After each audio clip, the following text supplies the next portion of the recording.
کچھ صحابہ سے حضور علیہ الصلوۃ صلی والسلام اللہ کے علیہ احکامات کے وسلم۔ حوالے سے کچھ کمی کوتاہی ہوئی، تو انہوں نے، ایک صحابی نے اپنے آپ کو ستون سے باندھ لیا مسجد نبوی میں، اور 2-3 دن اس طرح وہ دعائیں کرتا رہا۔ تو سرکار نے فرمایا کہ یہ معاملہ میرے ریلیونٹ تھا، میرے پاس آتا بے شک۔ تو معاملہ جلدی کلیئر ہو جاتا۔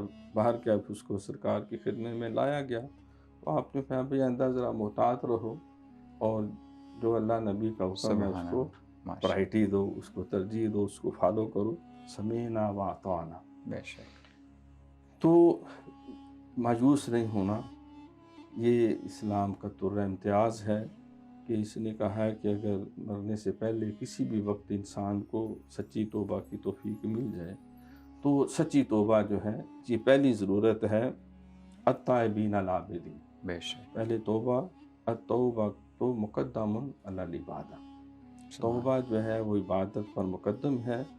تو توبہ کرنے کے بعد کہ آئندہ کوتاہی نہیں ہوگی، تو سب سے پہلے جو اللہ کے حقوق کے حوالے سے نماز، روزے، حج، زکوٰۃ کی کمی ہے اس کا ازالہ کیا جائے۔ پھر حقوق العباد کے حوالے سے جو کمیاں کوتاہیاں ہیں جہاں تک ہو سکتا ہے اس کو کمپنسیٹ کیا جائے۔